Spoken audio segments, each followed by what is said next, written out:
Assalamualaikum warahmatullahi wabarakatuh. Alhamdulillah, wassalatu wassalamu ala rasulillah wa ala alihi wa sahbihi wa man wala, amma ba'd. Sahabat LC yang insyaallah dimuliakan Allah subhanahu wa ta'ala, alhamdulillahirabbil alamin, bersyukur kepada Allah subhanahu wa ta'ala di pagi hari ini, hari Ahad, di cuaca yang sangat sejuk, penuh berkah, turun dari langit ya, hujan, dimana cuaca seperti ini cuaca yang paling enak buat tarik selimut lagi ya. Tapi masya Allah ini luar biasa, LC Tangerang luar biasa, takbir. Meskipun cuaca rintik-rintik, tapi kalian semua tetap semangat untuk hadir di tempat ini, di Stadium General ke-8 LC Tangerang. Kami ucapkan ahlan wa sahlan dan syukron jazakumullah khairan katsira. Insyaallah kita akan mendapatkan kemudahan, mendapatkan surga, sebagaimana dalam hadis dikatakan, man salaka tariqan yaltamisu fihi ilman sahalallahu lahu bihi tariqan ilal jannah. Barang siapa yang menempuh jalan untuk menuntut ilmu, maka Allah akan mudahkan baginya jalan menuju surga. Teman-teman semua pengen masuk surga? Ada yang pengen masuk neraka? Kan yang mau angkat tangan. Jangan ya, nggak ada yang kuat, nggak ada yang sanggup. Surga insya Allah kampung halaman kita yang sejati. Baik, sahabat LC yang berbahagia, kalau kita lihat Stadium General yang ke-8, berarti kita sudah 8 kali melaksanakan kegiatan kajian akbar ini. Siapa yang pernah datang di semua Stadium General LC Tangerang, angkat tangan. Pernah datang semua? Serang? Oh iya. Yang pernah datang semua siapa? Gak ada. Oke, yang pernah datang 7 kali, angkat tangan. Enggak ada. Yang pernah datang 6 kali? Enggak ada juga. Yang pernah datang 5 kali? Yang pernah datang 3 kali? 3 kali? Kayaknya Bapak sering ya? 5 kali? Oh Masya Allah, luar biasa. Berarti pahalanya udah banyak. Yang pernah datang 3 kali siapa? 3 kali? Ada yang banyak? Berapa orang? Yang sebelumnya pernah datang sekali? Satu doang yang ikhwan, 2. Yang akhwat perempuan? Maksudnya yang minimal sekali, coba angkat tangan. Yang 2 kali berarti masuk, yang 3 kali masuk, yang 5 kali masuk. Yang pernah datang minimal sekali, angkat tangan. Enggak, sebelum ini. Kan sebelumnya. Oke, berarti ini kebanyakan atau mayoritas baru ya. Mungkin begini, mungkin karena tempat, lokasi. Kalau dulu kita mungkin beberapa kali itu di komplek pemerintahan ya, di gedung MUI, di samping Masjid Al-Azham, samping kanannya ya. Kalau kita menghadap masjid menghadap ke timur, berarti samping kanannya. Atau di gedung pemerintahan di aula pernah dulu ya, mungkin karena jaraknya mungkin jauh dari sekitar sini barangkali, sehingga pesertanya berbeda.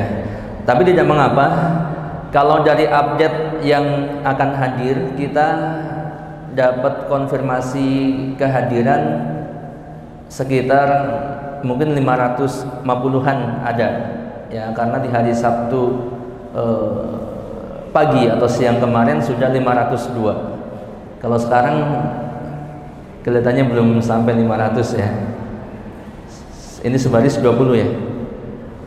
Sebaris 20, 1 2 3 4 80 mungkin ada 100 yang ini 20 kali 2 40 ya, 140-an. Mudah-mudahan masih ada yang dalam perjalanan. Kita doakan semoga mereka perjalanannya lancar, amin. Baik hadirin sahabat LC yang insyaallah dimuliakan Allah Subhanahu wa taala, kita akan bersama-sama menyimak ataupun belajar bersama dalam stadium general yang ke-8 ini dengan tema jangan gitu bro pamali. Ya, ini kalau intonasinya gimana enaknya ya. Yang intinya kalau pamali itu kan sesuatu yang tabu. Jadi kalau dilakukan itu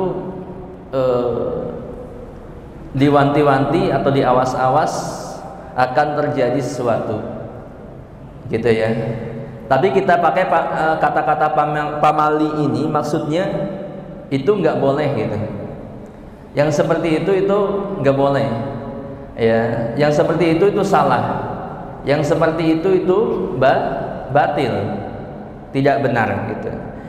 Kita lihat isi materi itu apa saja. Yang pertama, mitos seputar rumah. Mitos seputar rumah. Sahabat LC, ada yang sudah punya rumah? Ada rumah orang tua. Ya. Ada yang pengen punya rumah? Angkat tangan. Pengen semua. Ya. Saya doakan semoga semua yang hadir insyaallah dimudahkan untuk punya rumah yang bagus. Amin. Namun hati-hati sahabat, ya. Hati-hati. Sebelum kita punya rumah, kita harus tahu dulu. Ya, tahu dulu. Tahu apa? Tahu apa-apa yang ternyata kalau dikerjakan itu salah. Bahkan bahaya bagi akidah kita, bahaya boleh jadi menimbulkan dosa besar untuk kita. Baik, jadi ini beredar, diyakini oleh sebagian masyarakat tentang mitos seputar rumah. Yang pertama apa? Rumah tusuk sate. Jangan dibayangin rumah setusuk sate begitu. Maksudnya posisinya itu kayak tusuk sate. Jadi kalau misalkan ini rumah, ya, ini rumah besar. Nah, di depan rumah itu ada jalan dari sana ke arah sini atau sini ke arah sana, ya. Kemudian dari depan rumah melintas ke sana juga jalan. Ini pas di tengah-tengah pertigaan. Ini namanya rumah tusuk sate. Rumah itu seolah-olah memangku jalan, gitu. Ini rumah tusuk sate. Baru tahu kan? Baru tahu. Dan ini ada keyakinan seperti ini, bahwa kalau kita punya rumah tusuk sate, yang diyakini itu bahwa rumah ini akan mendatangkan bencana, kesialan, bahkan kematian. Itu ya, makanya kalau orang survei rumah, mau beli rumah, ya, kalau punya keyakinan ini nggak akan jadi beli rumah. Ya, sebab apa? Sebab mereka meyakini bahwa rumah ini rumah membawa sial, gitu. Kesialan, kecelakaan sampai kematian. Yang kedua, rumah menghadap ke timur. Ya. Rumah menghadap ke timur. Ada yang rumahnya menghadap ke timur?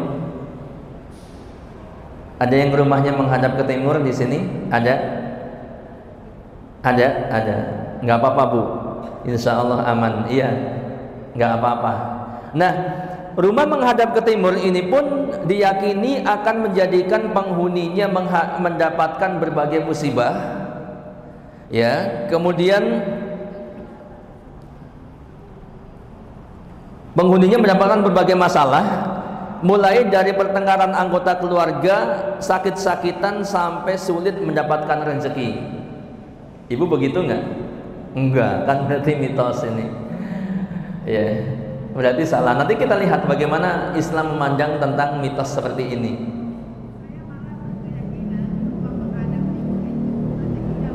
Masya Allah. Iya, tapi jangan karena menghadap timur jadi ini saya rezekinya karena menghadap timur, karena menghadap barat nanti nggak ada rezekinya. Jangan. Jadi menghadap kemanapun insya Allah ya itu baik, nggak ada masalah sama sekali, asal jangan menghadap ke atas. Kalau menghadap ke atas repot, hujan masuk rumah semua ya. Baik, kemudian yang ketiga, rumah yang pintunya lurus sejajar dari depan ke belakang itu lurus. Jadi kalau rumahnya besar gitu ya, misalkan rumahnya 30 meter katakanlah ya, dari depan ke belakang pintunya itu lurus. Pintu pertama sekali masuk dari halaman rumah, pintu, kemudian masuk ke ruang tengah, pintu lurus, masuk ke ruang belakang, pintu, masuk ke dapur, pintu lurus. Jadi kalau teman-teman latihan skateboard itu bisa tuh lurus sampai ke dapur, balik lagi latihan sepatu roda. Nah, ini pun ada keyakinannya bahwa kalau rumah seperti ini diyakini bahwa rizki yang didapatkan oleh penghuni rumah itu akan cepat habis. Ya, nggak tahu logikanya dari mana. Ya, boleh jadi cepat habis, boleh jadi cepat datang. Soalnya lurus kan gampang ya, sampai dapur. Gitu. Ini keyakinan. Baik, yang keempat apa? Yang keempat, rumah yang posisinya di depan rumah orang tua kita ataupun di belakang rumah orang tua kita. Ini pun sama. Intinya ini diyakini akan terjadi musibah. Intinya itu. Ya, kalau saya lihat di sini, yaitu satu keluarga akan mengalami kesialan dan keluarga lainnya juga akan mengalami hal yang sama. Ya, banyak kesialannya, entah itu anaknya sakit, ya, entah itu gagal usahanya, entah itu kematian anggota keluarganya dan seterusnya. Ya, ada nggak yang di rumahnya, di kampungnya, atau pernah dengar keyakinan seperti ini? Biasanya orang Jawa ini, kalau di kampung saya benar dan pernah ada orangnya tuh sakit terus. Oh, ini kayaknya gara-gara, tapi bukan orang tuanya, kakaknya, kakak adik. Ya, rumah Anda lupa kakaknya yang di depan atau adiknya yang di depan gitu. Ya, tapi sebenarnya orang itu sakit bukan karena posisi rumahnya di depan atau di belakang, bukan itu. Memang sudah qadarullah, ujian dari Allah, orang itu sakit, bukan sama sekali gara-gara itu. Kecil tulisannya, kelihatan nggak? Kelihatan ya. Baik. Yang kelima, rumah yang berada di hook, posisinya di hook. Tahu hook?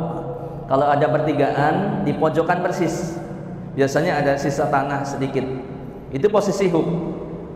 Nah, lagi-lagi kalau orang yang punya keyakinan ini nggak akan beli rumah hook, ataupun kalau beli sebentar dia jual lagi. Ya, makanya ini penting bagi teman-teman untuk mengetahui hal-hal yang seperti ini. Ya, ternyata mitos ataupun keyakinan yang seperti ini tidak benar.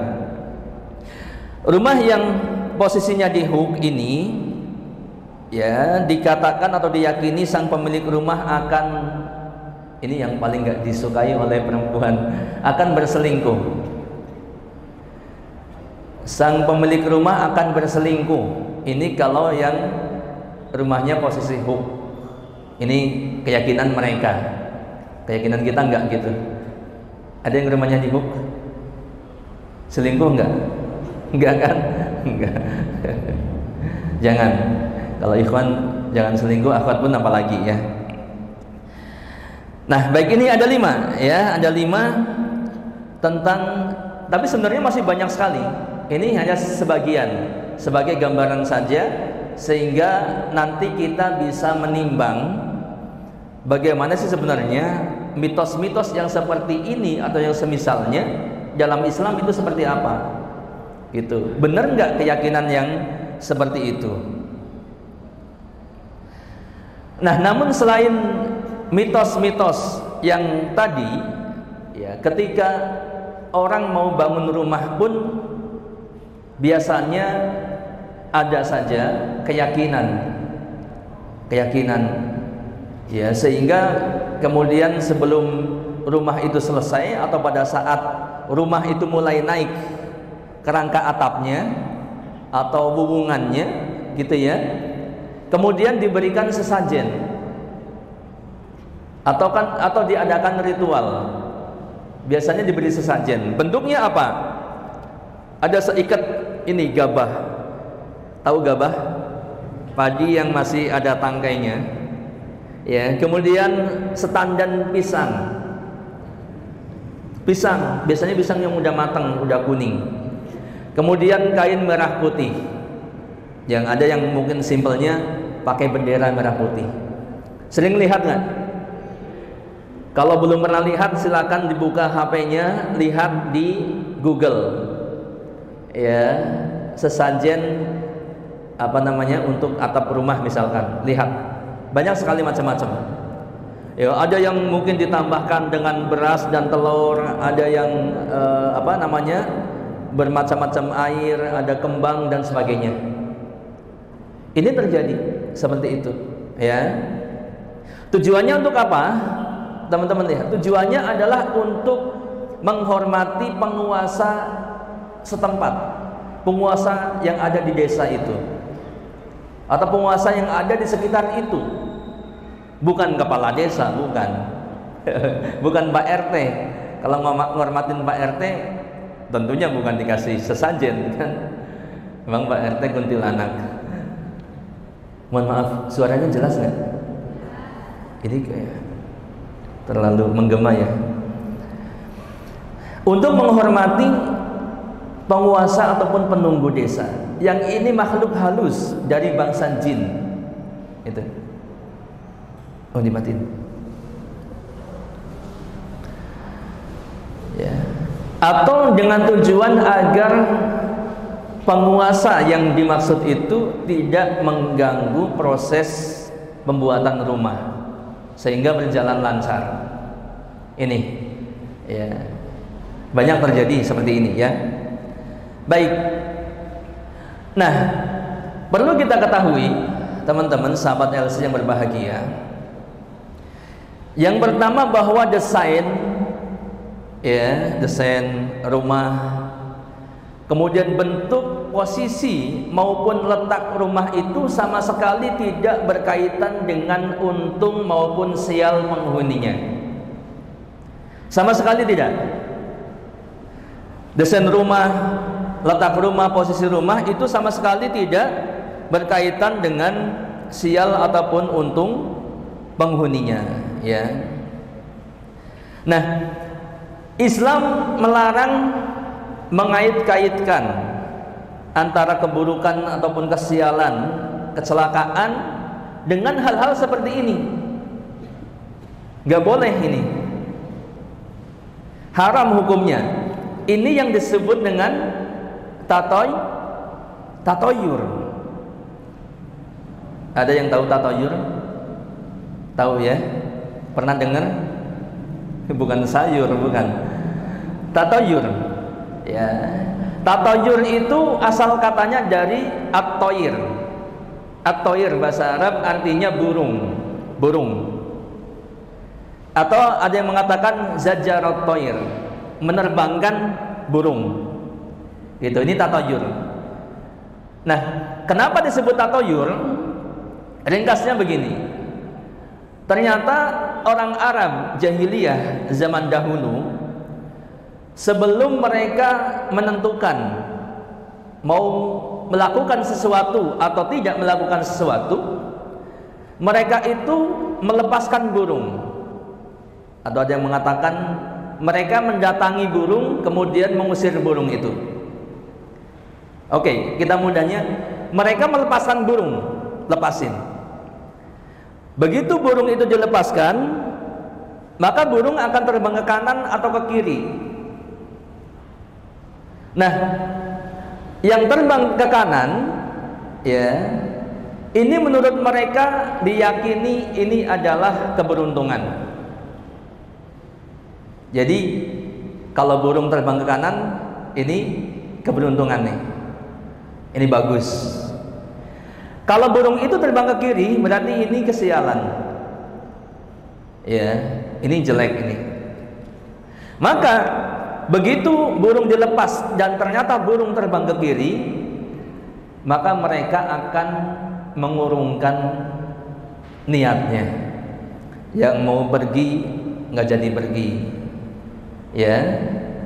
Yang mau usaha ini nggak jadi usaha itu, ya. Yang mau mengerjakan ini nggak jadi mengerjakan itu, ini dan seterusnya. Itu namanya tatoyur. Jadi menggantungkan sesuatu kepada baik burung ataupun yang lainnya. Termasuk masalah rumah tadi, mengait-kaitkan kesialan ataupun keberuntungan dengan desain rumah, bentuk rumah, posisi rumah. Ini bagian daripada tatoyur. Ya, kalau di kita teman-teman ya, di Indonesia, mungkin di Tangerang juga sama. Biasanya kalau ada tokek, tahu tokek teman-teman? Iya, tokek. Kalau ada tokek bunyi, ya, ini ada yang meyakini beneran loh. Kalau misalkan ada tokek bunyi, misalkan tokek satu, iya, tokek enggak, tokek iya, tokek enggak, tokek iya, lama, tokek enggak, tokek iya, tokek enggak, berhenti. Berarti ini enggak gitu. Ini tatoyur ini. Gitu ya. Kalau teman-teman ngedapatin orang-orang seperti ini, wah, ini jangan ditiru. Misalkan teman-teman mau jalan mau enggak, mau jalan mau enggak, kebetulan ada tokek bunyi, tokek, jangan dihitungin iya enggak, iya enggak, iya enggak, terus diikutin, diyakini, jangan. Ini tatoyur, bisa dosa besar. Iya. Ada lagi kalau misalkan kita mau berangkat, mau keluar rumah, tiba-tiba ada cicak jatuh di pundak kita. Cicak, waduh, ini kayaknya nggak boleh pergi deh, nggak pergi dia. Maka ini tatoyur. Ini nggak boleh pergi, ini pasti akan celaka di jalan, ini pasti akan gagal. Ya, kalau ini diyakini berarti tatoyur. Ya, ada lagi apa? Misalkan lagi di jalan, ya, tiba-tiba ada ular melintas, ya, kemudian ingat, oh ya, kalau ada ular melintas katanya akan terjadi apa-apa, balik lagi, nggak jadi jalan. Ini tatoyur. Kemudian di rumah ada burung hantu mencelok di atas rumah atau melihat di rumah orang, oh itu berarti akan ada yang mati, ya, berarti akan ada yang mati. Terus sudah gitu karena saking takutnya melakukan ritual-ritual yang itu sama sekali tidak diajarkan dalam Islam. Oke, kita lihat ya, syukurlah. Kita lihat bagaimana tatoyur itu dilarang di dalam Islam, termasuk kesyirikan. Ya, termasuk kesyirikan. Rasulullah SAW bersabda, at-tiyaratu syirkun, at-tiyaratu syirkun, at-tiyarah syirkun. Wa ma minna illa walakin Allah yudhibuhu bitawakkul. At-tiyarah, tatoyur itu syirik. Tatoyur itu syirik, tatoyur itu syirik. Sampai 3 kali. Kata Nabi SAW, Ya. Setiap orang pasti atau mungkin terlintas dalam hatinya seperti itu, tiarah. Akan tetapi apa? Allah menghilangkannya dengan tawakal kepadanya. Maksudnya gimana? Ya, jelas ini dalil bahwa tiarah itu syirik, sehingga kita harus menjauhi tiarah. Termasuk masalah-masalah rumah tadi. Ya, ini ibu-ibu nanti kalau mau membuatkan rumah untuk putra-putrinya, jangan berkeyakinan seperti ini. Karena ini bagian dari kesyirikan. Ya, mitos-mitos yang 1 sampai 5 tadi atau yang lainnya. Pokoknya bangun rumah silakan bangun rumah, bismillah. Ya, tawakal kepada Allah, bangun rumah nggak usah dimacem-macemin, nggak usah diritualin, nggak usah dikasih sesajen, nggak usah dikasih pisang. Mending pisangnya buat yang bikin rumah, gitu kan? Nggak usah dikasih macam-macam. Ya, kalau mau syukuran setelah bikin rumah, syukuran undang orang makan, silakan, itu bagus. Gitu. Tapi jangan sampai keyakinan-keyakinan yang tadi itu diyakini oleh kita, apalagi sampai dikerjakan. Jadi tiarah itu syirik. Semua orang mungkin terlintas dalam hatinya bertiarah seperti itu, tapi Allah menghilangkannya dengan tawakal. Maksudnya, kalau kita terlintas dalam hati kita bertiarah seperti itu, maka kita abaikan. Kita tawakal, bismillah. Gitu ya, seperti mau keluar rumah tiba-tiba cicak jatuh di tangan, ya tinggal dibuang, abaikan, jalan. Jangan gara-gara cicak jatuh di tangan kemudian kita meyakini ini pasti akan ada terjadi sesuatu.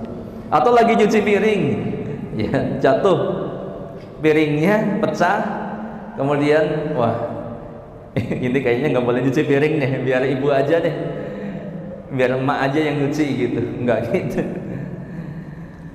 Baik, banyak hadis ataupun dalil yang lain yang melarang tentang tiarah, tapi kita akan persingkat saja. Jadi yang ketiga, untung dan sial sebuah rumah itu tergantung pada keimanan dan ketakwaan penghuninya. Maksudnya semakin beriman dan bertakwa maka akan semakin berkah rumah itu, ya, dan membawa keberuntungan yang banyak. Ya, semakin kurang bertakwa atau semakin bermaksiat kepada Allah penghuni rumah itu, maka rumahnya akan penuh dengan akan penuh dengan mungkin ketidakberuntungan ataupun kesialan, begitu ya. Nah, untuk itu kita diperintahkan di rumah-rumah kita itu untuk memperbanyak ibadah, ya, memperbanyak zikir kepada Allah Subhanahu wa taala. Gitu ya. Jadi zikirnya jangan hanya di stadium general, subhanallah, alhamdulillah gitu misal. Tapi di rumah juga perbanyak zikir. Terutama adalah membaca Al-Qur'an. Terutama lagi adalah surat Al-Baqarah. Rumah yang dibacakan surat Al-Baqarah, maka syaitan akan lari dari rumah kita. Gitu ya. Jadi kalau rumahnya terasa panas, ya, ribut terus, ya, antara suami istri atau dengan anak-anaknya dan seterusnya, coba sering-sering dibacakan surat Al-Baqarah. Sering-sering ngaji di rumah, gitu ya. Atau ngundang teman-temannya untuk pengajian di rumah, halaqah. Kemudian sebelum membahas ilmu, sebelum diskusi ilmu, baca Al-Quran di rumah. Surat Al-Baqarah kita lihat dalam hadis dikatakan, la taj'alu buyutakum maqabira inna syaitana yanfiru minal baitil ladzi tuqra'u fihi suratul Baqarah. Janganlah jadikan rumah kalian seperti kuburan-kuburan. Jangan jadikan rumah kita seperti kuburan-kuburan, ya. Karena setan itu lari dari rumah yang di dalamnya dibacakan surat Al-Baqarah. Jadi kalau rumah yang tidak digunakan untuk beribadah, yang tidak dibacakan Al-Quran, seperti rumah, seperti kuburan. Ya, dalam hadis yang lain dikatakan masadul baitil ladzi yudkarullah fihi wal baitil ladzi la yudkarullahu fihi masadul hayy wal mayyit. Perumpamaan antara rumah yang dibacakan Al-Qur'an atau disebutkan zikir kepada Allah. Dan zikir yang paling utama adalah membaca Al-Qur'an, di antaranya membaca Al-Qur'an yang paling utama adalah pada saat sholat. Ya. Perumpamaan rumah yang disebutkan zikir kepada Allah dan rumah yang tidak dibacakan zikir kepada Allah, yang enggak pernah digunakan untuk berzikir, masalul hayy wal mayyit, seperti orang hidup dan orang mati. Ada yang bisa membedakan orang hidup dan orang mati? Bedanya apa? Yang hidup bergerak, bernyawa, yang mati enggak bergerak. Orang mati, teman-teman, secantik apapun orang mati, ada nggak yang mau deket-deket? Ada yang mau deket? Tapi ini cantik loh, tapi mayit. Mau nggak deket-deket? Kalaupun itu teman antum, sahabat antum, saudara antum, paling dibuka. Aduh fulanah, ya Allah, baru kemarin kita ketemu, dibuka mukanya, setelah itu tutup lagi, udah kabur. Begitu yang perempuan, seganteng apapun orang, kalau jadi mayit mau nggak dekat-dekat? Nggak akan mau. Ya, maksudnya itu pun. Jadi seperti orang hidup sama orang mati. Makanya di rumah-rumah kita berbanyak apa? Ibadah kepada Allah. Ya, makanya sholat sunnah ini bagi teman-teman yang biasa ke masjid, salat sunnah rawatib atau salat sunnah yang lain itu afdol, lebih utama dikerjakan di rumah-rumah kita, bukan di masjid. Salat sunnah. Tapi kalau salat wajib lebih afdol dikerjakan jamaah di masjid. Jangan terbalik, begitu ya. Baik, kemudian adapun kemaksiatan di dalam rumah. Ini ikhwah, ya, ikhwan dan akhwat, sahabat LC semuanya, di antara yang dilarang kalau bermaksiat secara umum dilarang. Oke lah, cuman yang banyak terjadi itu biasanya pajang foto, digantung foto di rumah-rumah kita. Ya, apalagi ini naudzubillah min dzalik, foto tidak pakai jilbab. Yang itu kemudian banyak orang keluar masuk di rumah kita. Entah tetangga kita masuk, entah ada tamu jauh dan sebagainya. Ya, ini termasuk yang dilarang. Ya, menggantungkan rumah. Karena apa? Menggantungkan rumah. Menggantungkan foto di rumah. Rumah di foto ya. Menggantungkan foto di rumah. Termasuk ini menjadi penghalang malaikat masuk ke rumah kita. Kalau nggak percaya silakan dicari hadisnya di dalam, dari internet banyak sekali. Ya. Kalau malaikat rahmat nggak masuk ke rumah kita, yang masuk siapa? Yang masuk siapa? Setan. Jadi menghuni rumahnya setan gitu. Iya. Kalau setan masuk pasti itu. Termasuk memelihara anjing, Bu. Ada yang suka anjing di sini? Nggak ada kan? Iya. Memelihara anjing, kalau bukan untuk keperluan menjaga tanaman, ya, atau menjaga peternakan atau untuk berburu, maka ini nggak boleh. Setiap hari pahala orang memelihara anjing akan berkurang 2 kirot. 2 kirot. Ya, walaupun ukuran kirot nggak dijelaskan. Pahalanya itu berkurang setiap hari. Udah mah jarang dapat pahala, miara anjing berkurang terus gitu. Sekalinya dapat pahala berkurang karena gara-gara pemeliharaan anjing. Kecuali 3 tadi, untuk menjaga tanaman, untuk menjaga binatang ternak, untuk berburu, ini boleh gitu ya. Nanti pembahasan berburu ya silakan nanti bisa dicari lagi. Baik, kemudian selanjutnya seputar ruh. Seputar ruh ya. Ada beberapa keyakinan dari sebagian masyarakat kita kaum muslimin keyakinan ini menyimpang ya tentang ruh. Yang pertama, ruh orang yang meninggal ini bisa bergentayangan. Makanya ada film judulnya apa? Gentayangan. Film zaman dulu tapi ya. Tapi kalau di film layar tancap itu banyak judul gentayangan. Karena keyakinan ini. Nah, orang yang ruh yang bergentayangan ini biasanya ruh orang yang matinya bunuh diri. Entah itu tusuk ya ininya, kemudian atau dipotong sendiri urat nadinya, atau gantung diri. Ini menurut sebagian keyakinan orang ini bergentayangan rohnya. Kenapa? Nggak akan tenang dia. Atau orang yang matinya dibunuh, ya dibunuh, dilempar ke kali Cisadane misalkan, bergentayangan. Atau dibunuh di rumahnya, ya, atau dibunuh di jalanan, dibegal. Ini rohnya akan bergentayangan menurut mereka. Yang kedua, ruh orang yang baru meninggal akan pulang ke rumahnya selama 1 bulan, kemudian kembali lagi setelah 40 hari dan bergentayangan selama 1 tahun di sekitar apa? Kuburannya. Ini keyakinan seperti itu. Gitu ya. Ada juga yang meyakini setiap malam Jumat. Ada orang Jawa di sini kan? Ada orang Jawa, angkat tangan. Jawa Barat. Jawa Tengah, Bu ya. Iya.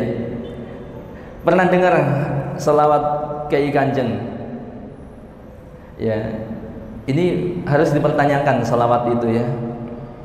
Karena selawat ini ternyata terus didakwahkan kepada kaum muslimin sehingga menjadi keyakinan. Yang kurang lebih selawatnya,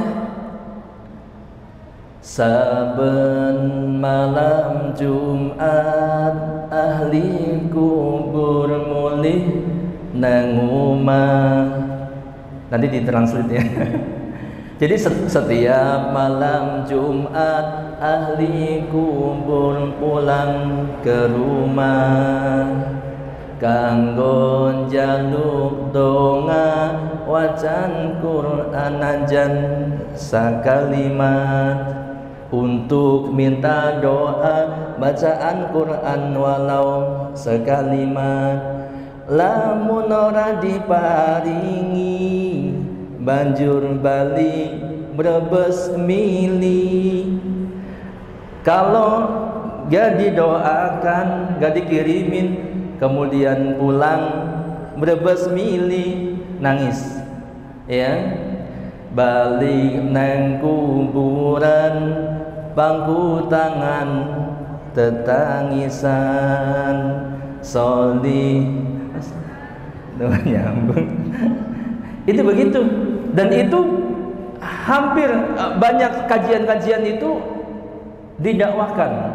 Setiap malam Jumat ahli kubur pulang ke rumah. Itu bayangin coba. Nanti benar nggak keyakinan seperti itu? Kita akan timbang dengan keyakinan di dalam Islam, akidah yang benar, ya. Baik. Yang ketiga, menghormati roh yang bergentayangan dengan membunyikan klason. Kalau misalkan ada, katakanlah di jalan-jalan, misalkan di jalan, di jembatan misalkan, ini gara-gara ada orang bunuh diri nyemplung ke kali sehingga di situ terkenal angker. Orang itu, roh itu bergentayangan terus. Entah wujudnya apalah, entah kuntilanak, entah wewe gombel, entah gendurwo, entah apa gitu. Bergentayangan terus. Sehingga setiap kali lewat situ, itu kemudian apa? Klakson 3 kali. Tot tot tot lewat gitu ya. Atau permisi. Permisi lewat, padahal nggak ada siapa-siapa. Maksudnya ngormatin ini. Ya. Ataupun ngelempar koin, lempar duit, lempar. Makanya pada akhirnya ada yang nungguin, ya, ada yang nungguin setiap dilempar diambil sama orang, lempar ambil sama orang, kan begitu. Atau ngelempar ini yang tukang rokok dikasih rokok, emang setan doyan rokok. Kemudian menaruh sesajen dan lain-lain, ya. Ini adalah sesuatu kesyirikan yang tidak boleh. Kita lihat Islam memandang tentang ruh.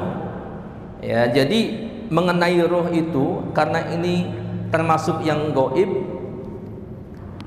maka kita harus berbicara atau meyakini tentang ruh berdasarkan wahyu dari Allah Subhanahu wa taala, dari Al-Qur'an dan hadis Nabi yang sahih. Enggak boleh sembarangan. Ya, enggak boleh meyakini ruh. Ruh itu sesuatu yang gaib. Dikatakan dalam surat Al-Isra ayat 85, wa yas'alunaka 'anir ruh qulir ruhu min amri rabbi wa ma utitum minal ilmi illa qalila. Mereka bertanya kepadamu tentang ruh. Ya, katakanlah wahai Muhammad, ruh itu adalah urusan Rabbku dan tidaklah kalian diberi pengetahuan melainkan sedikit. Ruh itu urusan Allah Subhanahu wa taala. Dan ruh itu termasuk yang gaib. Kita nggak bisa melihat ruh. Jadi nggak bisa kita meyakini bahwa ahli kubur setiap malam Jumat pulang ke rumah, atau setelah kematiannya dalam sebulan itu berada di sekitar rumah. Nggak boleh meyakini itu.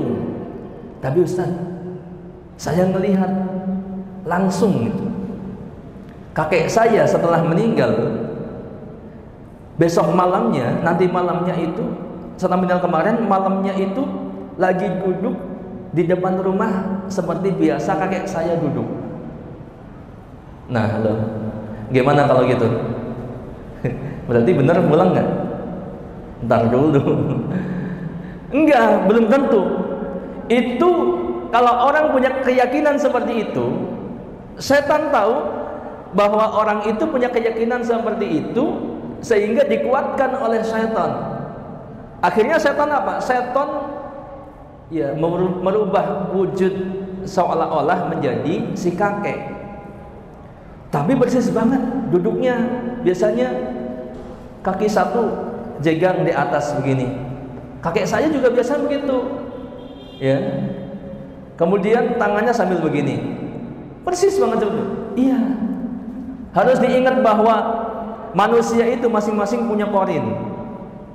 Ya, punya apa kok? Korin dari setan yang itu ngintilin terus kita. Sehingga semua gerak-gerik kita, sampai hobi kita, sampai kesukaan kita tahu. Kalau ada orang yang sukanya makan bakso, setan tahu. Jadi nanti begitu meninggal, ya kalau ada orang di sana saya minta bakso, itu setan, jangan dipercaya. Kalau orang itu balik lagi, enggak akan. Ya, tidak akan balik lagi. Nah, yang kedua, ruh orang yang sudah meninggal tidak bisa kembali ke dunia, sebab mereka berada di alam barzakh. Jadi batil keyakinan saben malam Jumat, setiap malam Jumat ahli kubur balik ke dunia, atau setelah meninggal sebulan itu berada di sekitar rumah, setelah 40 hari kembali ke rumah, 100 hari ke rumah lagi. Itu tidak benar. Ya. Kita lihat bagaimana tidak benarnya akidah seperti itu. Ya, kalau misalkan ada yang berkeyakinan seperti itu, kita minta deh mana dalilnya. Ya, kalau sekadar melihat penampakan kan tadi boleh jadi itu adalah setan yang menyerupai. Apabila setan itu memang tujuannya, niatnya itu 100% untuk menggelincirkan manusia. Jadi kalau misalkan mitos-mitos seperti itu teman-teman takutin, nanti benar seolah-olah terbayang beneran.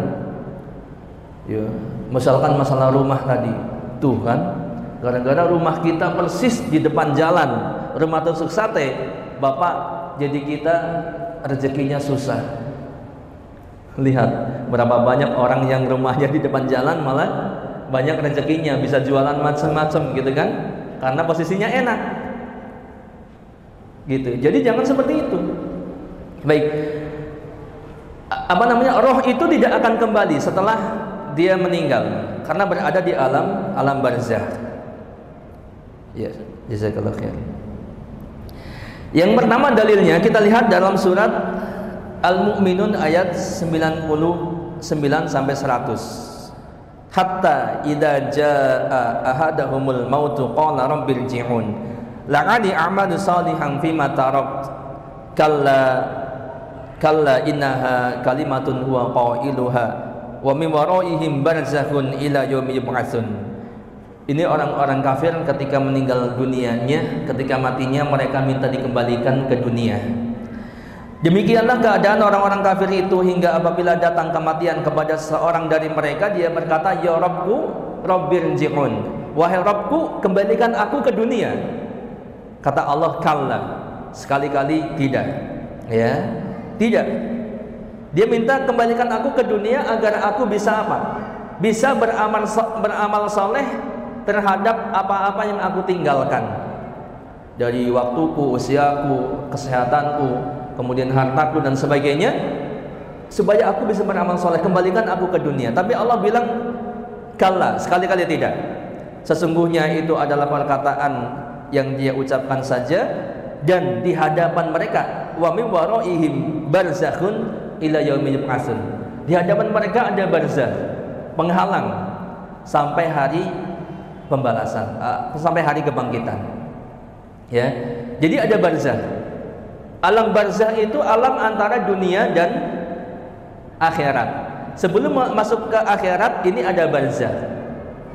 Maka konon katanya barzakh itu sesuatu yang berada di antara dua yang posisinya berada di antara dua sesuatu. Misalkan ya, ini ada buku, ini buku, ini botol. Maka ini barzakh tengah-tengah begitu. Maka barzakh itu berada di antara dunia dan akhirat. Barzakh. Dan kalau udah masuk barzakh, Allah pun katakan nggak mungkin kembali. Berbeda dengan alam dunia. Seperti dalam surat Al-Mu'minun tadi bahwa ada barzakh, ya. Dan itu terjadi sejak meninggal dunia. Begitu meninggal dunia, nggak ada jeda, itu sudah masuk alam barzakh. Jadi nggak nunggu sebulan belum masuk alam barzakh, masih berputar-putar di rumahnya, nggak begitu, ya. Tidak demikian. Yang selanjutnya masing-masing ruh itu akan sibuk dengan balasan masing-masing. Ruh yang baik akan mendapatkan kenikmatan, balasan yang baik. Ruh yang orang yang buruk, orang fasik, tukang maksiat, tukang dosa akan mendapatkan balasan, yaitu keburukan di dalam alam barzakh nanti. Dalam sebuah riwayat, pernah seorang tabi'in bernama Masruq pernah bertanya kepada salah seorang sahabat, yaitu Ibnu Mas'ud radhiyallahu anhu. Beliau bertanya tentang tafsir surat Ali Imran ayat 169 yang bunyinya, wala tahsabannal ladzina qutilu fi sabilillahi amwata bal ahya'un 'inda rabbihim yurzaqun bal ahya'un 'inda rabbihim yurzaqun. Janganlah kalian mengira bahwa orang-orang yang gugur di jalan Allah itu mati. Orang-orang yang meninggal karena syahid itu mati. Bahkan mereka itu hidup di sisi Tuhannya, di sisi Rabbnya, dengan mendapatkan rizki. Maksudnya roh mereka mendapatkan rizki di sisi Allah Subhanahu wa ta'ala. Nah, kemudian Ibnu Mas'ud menjawab, kan beliau ditanya tentang tafsir ini gimana sih gitu ya. Maka Ibnu Mas'ud menjawab, saya pernah tanyakan hal ini kepada Rasulullah sallallahu alaihi wasallam. Ya, gimana nasib ruh orang-orang yang meninggal karena syahid di jalan Allah Subhanahu wa ta'ala. Maka beliau menjawab, ruh-ruh mereka itu berada di tembolok atau berada di perut burung hijau, di mana burung ini memiliki sarang dan tergantung di bawah arsy. Ya, ini apa namanya? Ruh orang yang meninggal mati syahid. Oh iya, ini sebentar ya, kita break dulu. Teman-teman, ikhwan maupun akhwat. Ini yang ikhwan mana? Ini yang akhwat sudah beredar infak. Yang ikhwan udah. Oh iya, silakan bagi teman-teman. Insya Allah kita akan punya program Stadium General seperti ini. Jadi ini adalah bagian daripada upaya penyampaian dakwah kita, terkhusus kepada pelajar mahasiswa dan juga kepada umum sebenarnya. Makanya semua orang yang sudah nggak sekolah pun, sudah nggak kuliah pun dipersilakan hadir, bahkan dianjurkan untuk hadir.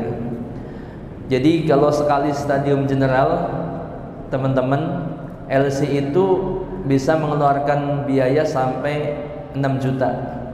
Ya, kita berpusat di Bogor, mulai dari publikasi sampai selesai sampai 6 jutaan.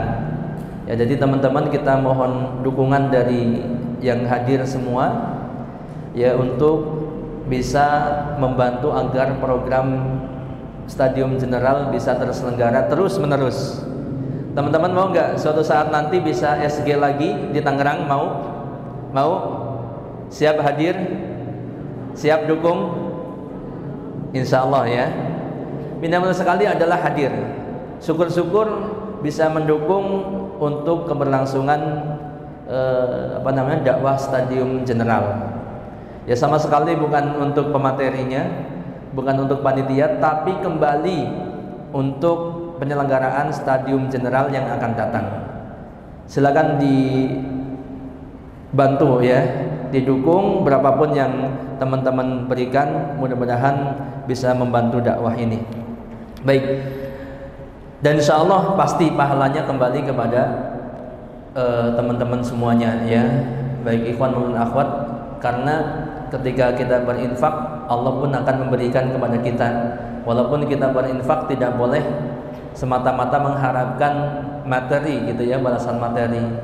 Saya berinfak supaya rezekinya lancar. Nggak diminta pun insya Allah Allah lancarkan. Supaya usahanya lancar, insya Allah Allah lancarkan, gitu ya. Belum lagi pahala yang sangat besar dari infak itu. Ya, yang ini tentunya akan membantu kita dalam kehidupan akhirat kita nanti. Baik, kita lanjutkan. Jadi ruh orang yang meninggal karena syahid itu berada di tembolok burung hijau, yang itu burung itu bebas ya, mau terbang kemana saja di surga. Artinya ruh ini mendapat kenikmatan ya. Dan orang-orang yang meninggal, ruh yang meninggal karena mati syahid ini ditanya oleh Allah, apa yang kalian inginkan? Pertanyaannya begitu kurang lebih, apa yang engkau inginkan? Maka ruh itu menjawab, kita nggak butuh apa-apa lagi ya Allah, sudah nggak perlu apa-apa, ini sudah kenikmatan yang sangat luar biasa, kita nggak butuh apa-apa lagi. Maka terus ditanya 3 kali sama Allah, ditanya lagi, apa yang kalian inginkan? Apa yang kalian inginkan? Karena ditanya terus, ruh itu kemudian menjawab, ya Allah, saya pengen kembali ke dunia, dihidupkan lagi ke dunia, supaya bisa kembali berperang, berjihad di jalan Allah, kemudian mati lagi. Ini permintaannya. Tapi setelah itu ditinggalkan. Artinya tidak kemudian dikabulkan dan kembali ke dunia, gitu. Ini orang yang mati syahid, roh yang baik, begitu kan? Ini pun tidak diizinkan untuk kembali ke dunia, padahal ditanya apa yang engkau inginkan, ini pun tidak dikabulkan. Apalagi keyakinan tadi, seperti orang saben malam Jumat ahli kubur mulih neng omah, nggak ada gitu. Gak ada ya. Mau nggak kalau ahli kubur pulang ke rumah? Mau nggak? Nggak mau ngapain gitu kan? Iya, mereka nggak minta doa pun harusnya kita doakan. Sebagai anak yang soleh, mendoakan orang tuanya hidup ataupun yang sudah meninggal, mendoakan saudaranya, mendoakan temannya dan seterusnya. Sehingga nggak perlu ahli kubur pulang ke rumah terus minta doa. Dan memang nggak ada begitu. Kalau ada mungkin mereka rombongan dari kuburan naik kayak bulan lebaran jadinya. Nah ini nggak ada ya. Baik. Kemudian, nah ini dalil penguat bahwa ahli kubur itu tidak bisa pulang ke dunia ataupun ke rumahnya. Yang ketiga, melakukan ritual tertentu, memberi sesajen atas keyakinan ruh yang bergentayangan agar tidak mengganggu ataupun mengharap kebaikan darinya, ini adalah suatu kesyirikan. Maka jelas, saya rasa teman-teman sudah tahu semua bagaimana bahaya kesyirikan. Di antaranya adalah orang yang berbuat syirik itu tidak akan diampuni dosa-dosanya kalau dia meninggal dalam keadaan musyrik. Hati-hati ya teman-teman, ikhwan dan akhwat. Kalau orang meninggal dalam keadaan musyrik, dia memberikan sesajen, benar-benar musyrik, syirik kesyirikan besar, dan dia meninggal tidak sempat bertaubat, maka Allah tidak ampuni dosa-dosanya dan dia berada di neraka jahanam. Ini diantara bahaya yang paling bahaya. Innallaha la yaghfiru ayyushraka bih wa yaghfiru ma duna dzalika liman yasha wa may yusyrik billah faqad iftara isman 'azima. Ada ayat yang serupa di surat An-Nisa ayat 72. Ini surat An-Nisa 48. Sesungguhnya Allah tidak akan mengampuni dosa syirik, dan dia mengampuni dosa selain syirik bagi siapa yang dia kehendaki. Dan barang siapa berbuat syirik terhadap Allah, maka dia telah berbuat dosa yang sangat besar. Jadi dosa syirik tidak mungkin diampuni kalau dia meninggal belum bertaubat. Tapi kalau bertaubat diampuni. Maka nggak ada pintu taubat itu selalu terbuka, nggak akan tertutup. Begitu ya. Sedangkan dosa selain syirik sebesar apapun boleh jadi diampuni oleh Allah Subhanahu wa taala. Innahu may yusyrik billah faqad harramallahu 'alaihil jannah wa ma'wahun nar wa ma lidzalimin min ansar. Sesungguhnya orang-orang yang berbuat syirik kepada Allah, maka sungguh Allah mengharamkan surga baginya.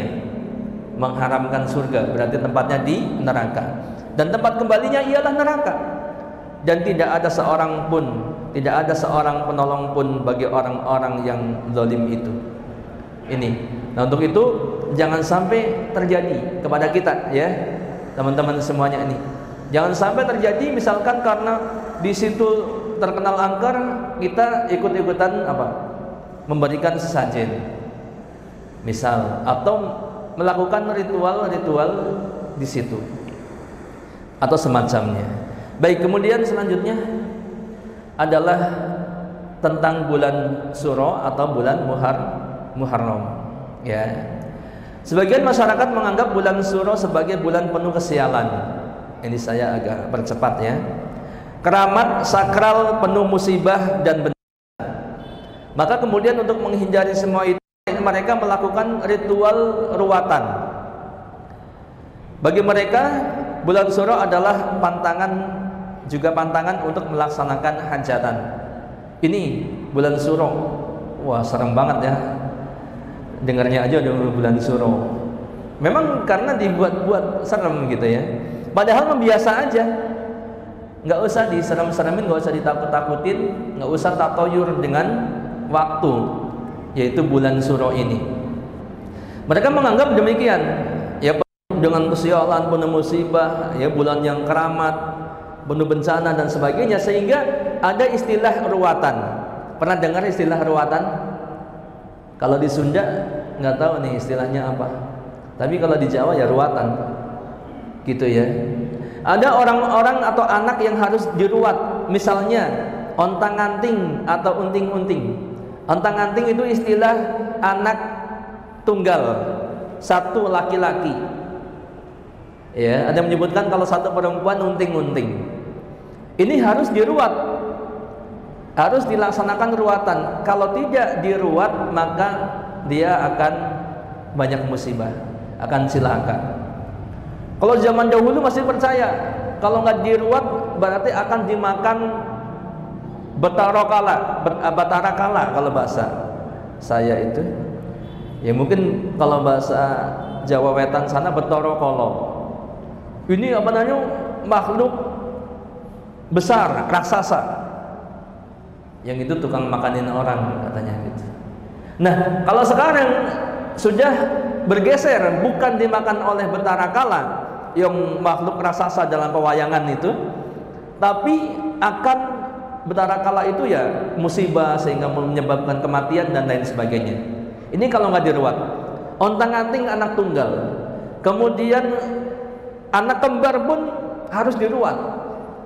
Ya, kemudian lagi anak yang istilahnya sendang keapit pancuran, anak perempuan yang diapit oleh dua anak laki-laki, sendang keapit pancuran, laki-laki perempuan laki-laki, anak pertama laki-laki, kedua perempuan, ketiga laki-laki. Ini harus diruat.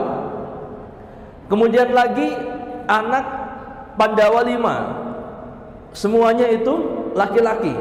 Ini juga harus diruat katanya. Ya, kalau tidak ya itu akan terjadi banyak masalah sampai musibah kematian. Jadi intinya kalau kayak gitu mah semuanya diruat. Yang satu harus diruat, yang kembar harus diruat, yang tiga harus diruat, yang sepasang kedono kedini, laki sama perempuan harus diruat juga. Terus yang nggak diruat yang mana? Diruat semua akhirnya. Ya. Dan ruatan itu ternyata nggak murah. Soalnya prosesinya harus ada penyelenggaraan pagelaran wayang kulit. Yang ini lakonnya atau temanya pun harus itu. Biasanya adalah tema Murwakala. Ya, kalau orang-orang yang tukang nonton wayang pasti hafal itu. Kalau saya sih nggak tahu, cuman baca aja. Saya nggak suka wayang kebetulan juga. Murwakala harus itu, karena memang prosesinya seperti itu ritualnya. Dan ini jelas ini adalah kesyirikan besar. Ya, karena tadi menggantungkan celaka atau nggak celaka harus diruat seperti itu. Padahal semuanya itu adalah atas takdir Allah Subhanahu wa taala. Kemudian hajatan. Coba teman-teman lihat, kalau bulan Suro ramai nggak hajatan? Sepi kan? Karena keyakinan itu. Nggak ada yang berani apalagi masalah hajatan. Pasti orang tua kita, orang-orang tua sesepuh itu pasti datang hitung-hitung. Jangan bulan ini, jangan hari ini. Biasanya begitu. Hitungan dari mana? Dari keyakinan mereka di luar Islam. Karena Islam nggak ada begitu. Islam bulan apa aja boleh. Dulu zaman orang-orang Arab zaman jahiliyah itu mereka pantangan untuk menikah di bulan Syawal. Maka kemudian Rasulullah membantah keyakinan mereka ini, yang kemudian beliau menikahi siapa? Aisyah radhiyallahu anha di bulan Syawal. Dan mulai menggauli Aisyah pun di bulan Syawal. Ternyata apa? Ternyata Aisyah justru orang yang paling beruntung. Nggak cilaka kan? Terbantah mereka. Ya. Pun demikian dengan bulan Suro, di dalam Islam tidak diyakini sebagai bulan yang keramat, bulan yang sakral, bulan yang penuh musibah dan seterusnya, enggak. Begitu. Ya silakan aja. Biasa aja gitu kan. Justru bulan Suro itu bulan yang dimuliakan. Kan ada puasa Asyuro. Tanggal berapa? 10 atau ditambah tanggal 9-nya atau 11-nya. Diperintahkan untuk berpuasa. Gitu ya. Karena ini adalah di antara sunnah yang diajarkan oleh Rasulullah SAW.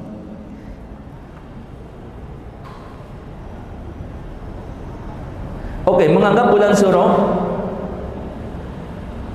di paragraf yang kedua atau yang tengah, menganggap bulan Suro penuh dengan kesialan ini sama dengan mencela waktu. Nah, kemudian mencela waktu berarti apa? Berarti ini hukumnya haram dan berarti mencela Allah Subhanahu wa taala. Karena Allah yang mengatur waktu, ya intinya begitu. Dalam hadis qudsi dikatakan Allah Azza wa Jalla berfirman, aku disakiti oleh anak Adam, yaitu manusia. Dia mencela waktu. Ini kan bulan kan waktu ya. Misalkan di bulan Suro bulan jelek nih. Ya, bulan sial gitu kan. Bulan musibah, bulan celaka dan sebagainya. Ya, Allah mengatakan aku disakiti oleh anak Adam, dia mencela waktu, padahal aku adalah pengatur waktu. Akulah yang membolak-balikkan malam dan siang. Jadi ini dicela oleh Allah Subhanahu wa taala. Ya, pun termasuk teman-teman, pokoknya semua hari apapun jangan mengatakan hari ini hari sial. Ya, misalkan hari Rebo, hari sial. Misalkan bulan Suro contohnya, atau bulan yang lain hari sial, enggak boleh. Ini berarti mencela waktu.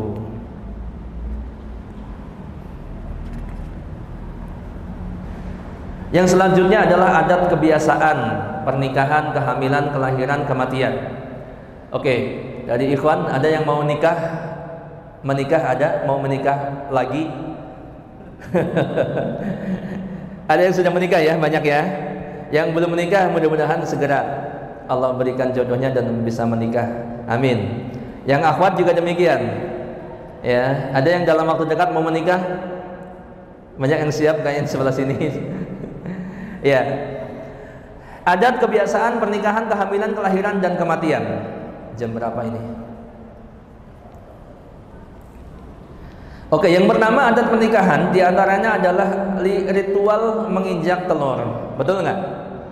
Kemudian potong tali, siraman, tanam rambut, lepas ayam, aneka sesajen dan lain-lain. Ya, jadi ini semuanya ada maknanya, ada keyakinannya. Ya, ya. Jadi contoh misalkan tanam rambut ini supaya tanam gitu kan, berarti kan rezekinya banyak. Lepas ayam ini berarti sang ayah sudah siap melepaskan putrinya untuk mengarungi kehidupan baru bersama keluarganya ataupun suaminya. Kemudian sesajen ini jelas sudah bukan rahasia lagi dan lain-lain. Nanti kita lihat. Yang kedua adat kehamilan. Ya. Ini kalau orang luar baru mikir-mikir, ini di Indonesia udah menuju bulan terus. Menuju bulan 3 bulan, 7 bulanan. Kemudian apa lagi? Ini ibu-ibu jangan sampai masih ada yang seperti ini ya. Pokoknya buktinya banyak. Termasuk istri saya juga pas 3 bulan, 7 bulan gak diapa-apain. Tapi alhamdulillah ya, teman-teman juga pasti banyak begitu kan. Ibu-ibu juga begitu. Ternyata nggak apa-apa. Nggak usah 3 bulan kemudian bikin nasi, aneka nasi, ada urap, ada ini, ada apa, ikan teri dan sebagainya. Nggak usah begitu. Ya kalau mau sedekah, jangan anggapan wah ini kan sedekah, Pak Ustadz. Nggak apa-apa kali. Nggak, yakin sekali itu pasti ada niat-niat yang lain, kepercayaan yang lain. Sebab apa? Kalau nggak di 3 bulanin, nggak di 7 bulanin, nanti terjadi apa-apa. Itu ada tuh pasti niat begitu. Kalau mau sedekah ya sedekah aja, nggak mesti aneka nasi macam-macam, kemudian urap, kemudian apa yang itu aja dari dulu. Sedekah ngundang orang makan dan nggak harus 3 bulan, nggak harus 7 bulan, betul nggak? Silakan sedekah, bagus sekali gitu. Tapi jangan dikaitkan dengan harus 3 bulan, 7 bulan. Ini pasti ada udang di balik bakwan. Saja ibu. Yang ketiga, adat ketika bayi lahir. Ritual penguburan ari-ari, mukul alu ke bumi di dekat bayi itu ya, sebanyak 7 kali. 7 kali apa 3 kali nih harus. Kasihan bayinya ya. Ritual bayi lepas dari tali pusatnya. Ritual bayi pertama kali keluar dari rumah. Ritual bayi umur 5 hari, 35 hari dan seterusnya. Ya, yang ini ada keyakinannya. Nantilah bisa di internet itu sudah banyak informasi yang seperti ini. Jadi maksudnya apa itu ada semuanya. Yang ini semuanya lagi-lagi adalah antara kesyirikan ataupun tatayur. Tatayur ya syirik. Karena dia meyakini hal-hal yang tidak diyakini, yang tidak dibenarkan dalam Islam. Sehingga diritualkan begini supaya begini, atau supaya tidak terjadi begini dan begitu. Yang keempat, adat kematian, peringatan 3 hari, 7 hari, 40 hari, 100 hari dan seterusnya. Ini juga kalau kita lihat di dalam Islam tidak ada yang seperti itu. Itu ternyata peninggalan dari agama-agama terdahulu. orang tua kita yang dulu. Ya, kemudian ketika masuk Islam kemudian di-Islam-islamikan. Nggak perlu sebenarnya. Nggak perlu, sebab Rasulullah dan para sahabatnya tidak melakukan ini. Ya kalau mau ngaji silakan, boleh. Nggak dilarang, bagus sekali. Yang mau doakan gitu kan. Tapi tidak harus 3 hari, 7 hari. Ngaji setiap hari lebih bagus kan? Iya nggak? Betul nggak? Doain setiap hari. Mau sedekah setiap hari boleh. Kapan saja boleh. Hari keempat boleh.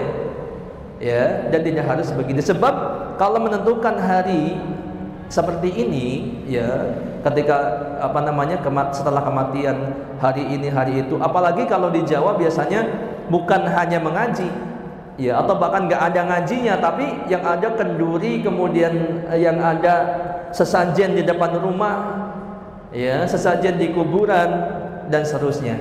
Maka ini jelas adalah suatu keliruan ataupun kesesatan. Kalau muslim tidak usah begitu atau dilarang begitu. Baik, selanjutnya keramat. Karena waktunya mendesak ya, jadi maaf itu. Kita persingkat. Keramat. Keramat itu barang atau tempat yang disucikan dan bertuah yang memberi efek mistik, begitu.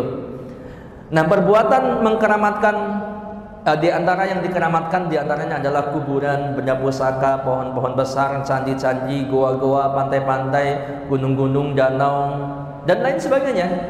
Ini banyak ya benda-benda ataupun tempat yang dikeramatkan. Perbuatan mengkeramatkan ataupun meyakini benda ataupun tempat memiliki kekuatan dan kemampuan mendatangkan manfaat atau mengabulkan keinginan manusia adalah suatu kesyirikan. Contoh misalkan, kalau pengen sukses untuk calon lurah atau camat atau jadi pejabat, ya, atau bahkan presiden dan sebagainya, maka harus mendatangi candi tertentu, tempat keramat tertentu, ya, atau kuburan tertentu. Untuk apa? Untuk meminta di tempat keramat itu agar usahanya disukseskan, pencalonannya disukseskan. Maka ini ketika dia meminta kepada yang dikeramatkan itu, ini adalah suatu kesyirikan. Doa itu ibadah itu harus hanya ditujukan kepada Allah. Ya, ini jelas ya. Kemudian yang terakhir, teori apa? Teori Darwin. Ya, ini karena waktunya singkat jadi dipersingkat ya. Dan duhur kalau nggak salah juga agak cepat ya sekarang ya. Baik, teori Darwin, masih ingat ikhwah teman-teman pelajaran SMP mungkin ya? Apa dari SD udah ada? Ada yang guru SMP, guru SD ada? Ada. Tapi guru sekolah umum atau sekolah Islami Bu? Umum. Oh, iya. Baik, teori Darwin ini diajarkan bahkan mungkin sampai sekarang. Teori evolusi, ya, yaitu hewan, tumbuhan dan manusia itu merupakan hasil perubahan evolusi dari makhluk hidup yang secara perlahan-lahan berkembang menjadi, ini typo ya, spesies baru, menjadi spesies baru di muka bumi ini, di muka bumi sekarang ini. Ya, contohnya di antara contoh hasil dari teori Darwin yang seharusnya kita semua benci ini. Manusia itu asalnya dari kera, dari monyet. Teman-teman ini. Ya. Teori Darwin ini jelas batil, sesat, menyesatkan. Tidak boleh sama sekali dipercaya kebenarannya. Jangankan dari pandangan Islam, dari pandangan sains, ilmu pengetahuan pun ternyata nggak terbukti. Baca di internet panjang lebar dibahas, ternyata nggak terbukti, nggak bener gitu. Ya. Tapi kenapa kemudian didakwahkan istilahnya, diajarkan terus? Di sekolah-sekolah kita, ya, oleh para guru, para ilmuwan, kalau nggak begini kurikulumnya nggak boleh. Jadi harus begini. Inilah upaya mereka untuk apa? Untuk mendangkalkan akidah umat Islam. Kalau begini kan nanti ujung-ujungnya menolak adanya pencipta. Ya, sehingga jadinya ateis. Ternyata kita bukan diciptakan oleh Allah Subhanahu wa taala, oleh pencipta. Kita nggak diciptakan oleh pencipta. Ya. Asalnya dari apa? Dari makhluk-makhluk yang kemudian berevolusi. Ya, mungkin dunia ini ada teori apa namanya? Big Bang ya. Dunia itu kan tercipta dari ledakan besar luar, kemudian ada Mars, ada ini, ada bumi, akhirnya aneh gitu, nggak masuk akal. Ya, cukuplah Islam yang masuk akal. Nih, kita lihat bagaimana manusia pertama yaitu Adam alaihissalam itu bukan dari monyet. Enak aja loh. Iya kan, Nabi Adam itu manusia yang paling ganteng. Luar biasa gantengnya, kayak nanti kaum Adam juga ganteng semua kan. Kaum Adam pasti ganteng. Kalau Hawa pasti cantik. Iya. Iya. Bahwa manusia itu langsung diciptakan oleh Allah Subhanahu wa taala. Ya. Diciptakan oleh tangan Allah Subhanahu wa taala sendiri langsung. Sebelum penciptaannya pun dikabarkan kepada malaikat. Wa id qala rabbuka lil malaikati inni ja'ilun fil ardi khalifah. Ya, bukan. Jadi ini artinya ingatlah ketika Allah berkata kepada para malaikat, sesungguhnya aku akan menciptakan khalifah di muka bumi. Maksudnya adalah manusia, yaitu Adam alaihissalam. Allah nggak pernah bilang sesungguhnya manusia itu nanti berasal dari monyet, nggak ada gitu. Mau dibuka Al-Quran setebal itu pun nggak ada. Kita lihat lagi. Itqala rabbuka lil malaikati inni khaliqum basyaram min tin fa idza sawaituhu fa nafakhtu fihi mir ruhi faq'u lahu sajidin. Ingatlah ketika Rabbmu berfirman kepada malaikat, sesungguhnya aku akan menciptakan manusia dari tanah. Ini khaliqum basyarum min tin. Bukan dari monyet. Dari tanah. Dan tanah itu lebih mulia daripada api. Ya. Walaupun iblis mengklaim api lebih baik daripada tanah, tapi ini klaim tidak benar. Ya, iblis mengatakan ana khairum minhu. Tidak benar. Yang benar tanah lebih baik daripada api. Nah, ini jadi bahwa manusia itu langsung diciptakan oleh Allah Subhanahu wa taala, bukan berasal dari apa? Dari monyet. Wallahu a'lam bishawab. Ini secara ringkas, sebenarnya pengennya sih lama ya, berlama-lama dengan sahabat LC semuanya, namun apa boleh buat karena masih ada kopi katanya tadi panitia saya omelin di belakang, antum gimana, udah nyuruh kopi break, kopinya belum siap.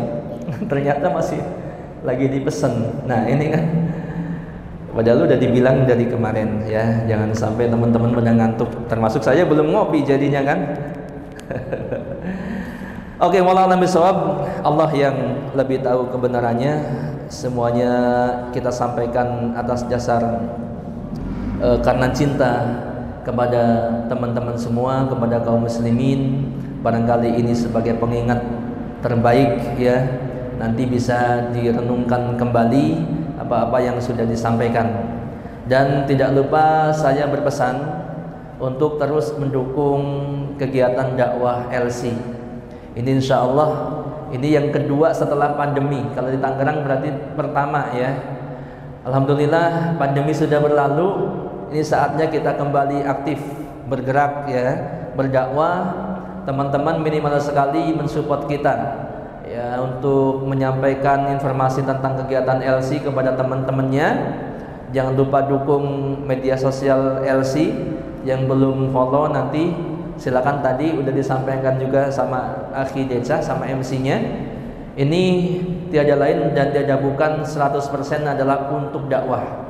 Sebab ya kami ini ya tidak mengambil keuntungan dari kegiatan dakwah, kecuali sekedar kita mendapatkan apa yang menjadi hak kita di dalam lembaga kita. Tidak sama sekali untuk memperkaya diri. Karena seperti sebagian besar dari teman-teman, kita pun orang-orang yang dalam tanda kutip nggak punya apa-apa gitu ya. Tapi insya Allah, alhamdulillah, Allah memberikan kesempatan untuk dakwah. Dengan segala keterbatasan kita akan terus bergerak untuk dakwah, dan mudah-mudahan Allah mudahkan, amin. Terima kasih atas perhatiannya, mohon maaf atas kesalahannya. Subhanakallahumma wa bihamdika, asyhadu an la ilaha illa anta, astaghfiruka wa atubu ilaik. Assalamualaikum warahmatullahi wabarakatuh.